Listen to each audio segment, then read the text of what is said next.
Assalamualaikum, hai teman-teman, selamat datang kembali di channel YouTube Yati Wahyati. Di video kali ini aku akan berbagi resep cara membuat donat kentang panjang yang super lembut dengan metode autolisis. Metode autolisis adalah proses pembentukan window pane pada adonan donat tanpa mixer dan tanpa ulen.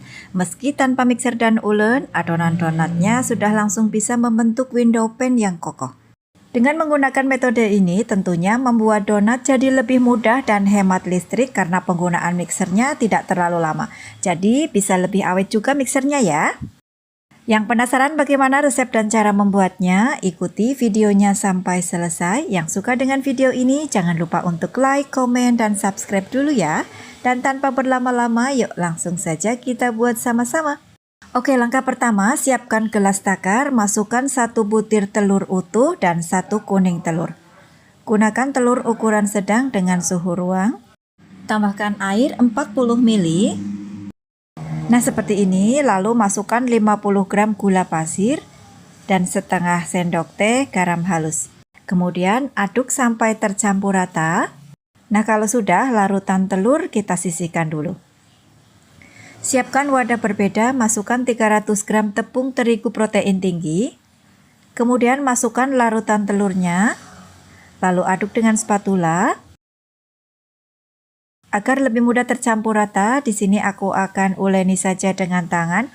Pastikan tangannya bersih, sudah cuci tangan ya. Oh ya, hampir lupa, tambahkan 100 gram kentang kukus yang sudah halus seperti ini. Kemudian lanjut uleni dengan tangan sampai tercampur rata. Penggunaan metode autolisis ini biasanya digunakan saat membuat donat dalam porsi yang lumayan banyak, 500 gram atau 1 kilo tepung terigu dan menggunakan hand mixer. Tapi menurut aku bikin donat sesuai dengan kemampuan aja ya. Nah, ini sudah tercampur rata, kemudian tutup dengan plastik wrap. Lalu kita biarkan di suhu ruang minimal 3 jam. Lebih lama lebih bagus ya. Nah teman-teman, ini setelah semalaman aku simpan di suhu ruang. Oke, kita cek hasilnya ya teman-teman. Nah, adonannya sudah kalis elastis seperti ini. Terlihat window pane-nya sangat bagus. Adonan akan kita pindahkan ke wadah yang lebih besar sebelum dimixer. Nah, kalau sudah, tambahkan 1 gram bread improver, 3 gram ragi instan, dan 30 gram margarin. Berikutnya kita akan mixer adonannya. Di sini kita mixer agar adonannya tercampur rata dan ngeblend. Di sini mixernya nggak terlalu lama ya teman-teman karena adonannya tadi sudah kalis elastis. Kita mixer cukup 7 menitan saja. Nah, ini adonan kita sudah tercampur rata dan menyatu atau sudah ngeblend. Ini sudah cukup. Nah, hasilnya masih kalis elastis seperti ini ya. Bulat-bulatkan adonannya, lalu pindahkan ke alas kerja. Berikutnya, adonan akan kita bagi menjadi 14 bagian. Kalau ditimbang, setiap bulatan kurang lebih sekitar 41 gram.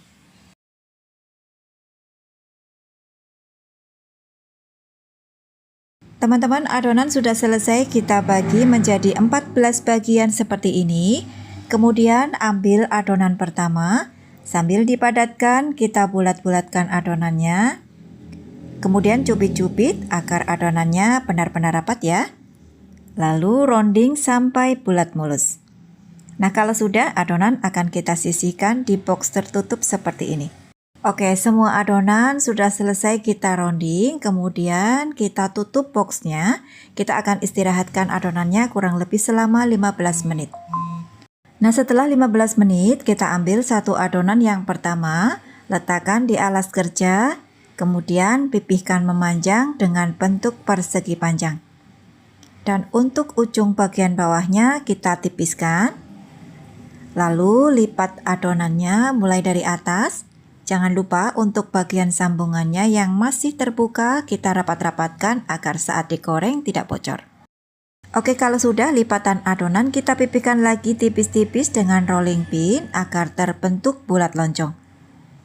Kalau sudah, letakkan adonan di atas kertas nonstick seperti ini. Lalu simpan di box tertutup. Lakukan hal yang sama ke semua adonan sampai semuanya selesai.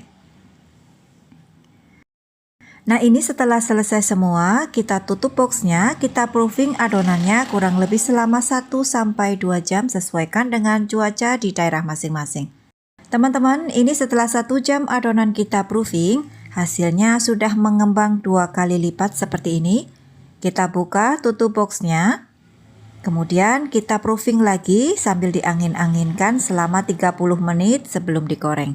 Oke, sebelum digoreng, pastikan minyaknya sudah benar-benar panas. Kita goreng donatnya di api kecil di suhu 160 sampai 165 derajat Celcius. Balik donatnya cukup 1 kali setelah permukaan donat berwarna kecoklatan.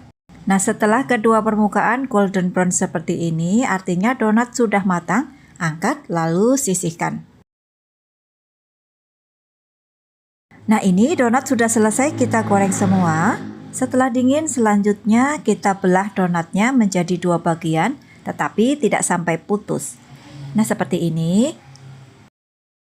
Kemudian untuk toppingnya di sini aku sudah siapkan diplomat cream cheese. Untuk resep cara pembuatannya sudah pernah aku post di video donat panjang sebelumnya ya. Kita semprotkan cream cheese-nya di tengah-tengah belahan rotinya seperti di video. Nah seperti ini, kemudian tutup. Lalu untuk toppingnya seperti sebelumnya, di sini saya pakai crumble red velvet, crumble matcha, crumble strawberry, susu bubuk, dan keju parut. Sebelum diberi taburan crumble, kita olesi donatnya dengan sisa cream cheese-nya. Kemudian baru taburi dengan crumble. Untuk caranya seperti di video ya. Tapi untuk di video ini aku pakai keju parut ya teman-teman.